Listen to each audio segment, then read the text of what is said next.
السلام عليكم اخوتي المغاربه اخواتي المغربيات. انا استاذ رميش نور الدين من مدينه مكناس. جيت لهنا العاصمه مدينه الرباط باش نشارك معكم هذه الفرحه هذه ونشاركها مع اخواني المغاربه.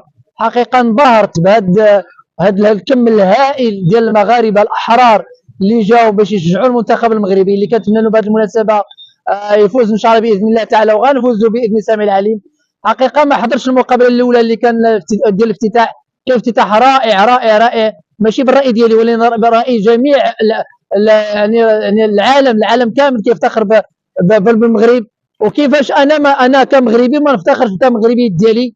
وبهذه المناسبه هذه من بعد المقابله ديال الافتتاح كتبت هذه القصيده الشعريه اللي حقيقه خرجت من الوطنيه ديالي، خرجت من روحي، وكتبتها بدمي، كتبتها على المغاربه، كتبتها على الحرار، كتبتها على سيدنا نصره الله اللي كنتمنى له الشفاء العاجل بهذه المناسبه. وكنشكره شكر غالي وكبير لانه حقيقه متبع الكبيره والصغيره، لا هو ولا سيدنا مولاي الحسن الله يحفظهم لنا ربي ويخليهم لنا.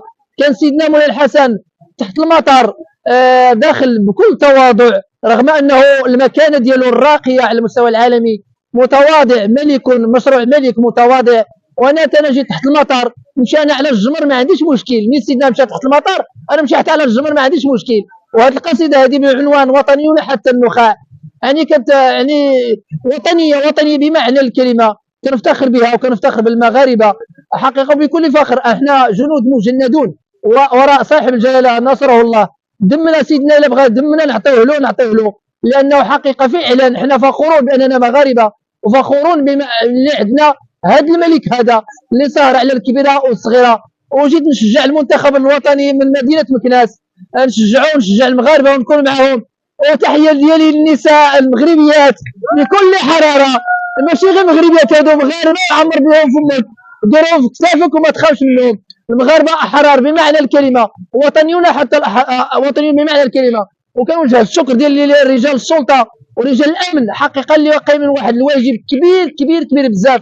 حنا ناعسين في دارنا في ديورنا وهما مساكين سهرانين ليل ونهار باش ينجح هذه التظاهره، هذه التظاهره الافريقيه بل العالميه باش ينجحوها. وبمعنى الكلمه المغاربه ما عندهمش شي حاجه مستحيله. وهذا الدليل من مورايا هذه العلامه التاريخيه الكبيره بزاف باش انك تبنيها وتقدها في عام ونص، الا خص تكون مغربي، والمغربي خصو يفتخر ببلاده. وانا هذه مناسبه وفرصه، انا باعتباري كنمتهن يعني المهنه ديال التدريس، كنوجه واحد الرساله لجميع المغاربه باش يكونوا حرار بمعنى الكلمه. فين ما مشاو يكونوا مغاربه، يبنيو بلادهم ويقووا بلادهم. فين ما كان شي حاجه كتسيء المغرب يعطيوها اتساع. المغاربه راهم مغاربه اسبوعات تبارك الله، وراهم ديروا في كتافك وما تخافش. مغاربه انا كنحييكم وكنتمنى الفوز للمنتخب المغربي، واكيد ماشي كنتمنى الفوز باذن الله. كاين اللاعبيه عندهم الاقدام وحنا عندنا الحناجر. سير سير سير سير سير مغربي.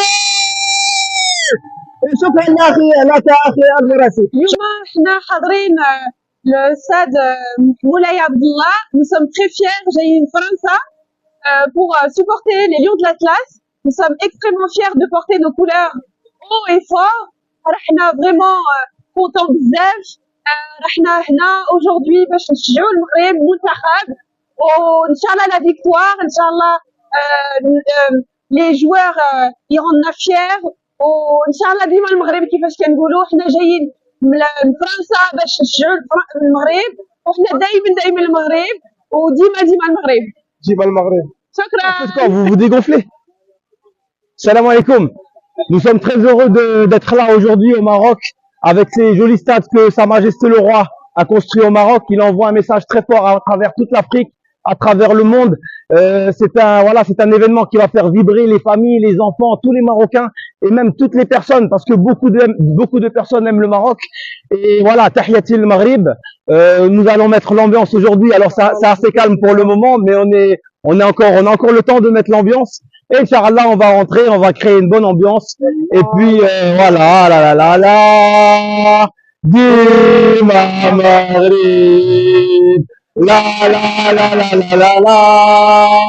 Dima Maghrib. Tahiyati likum.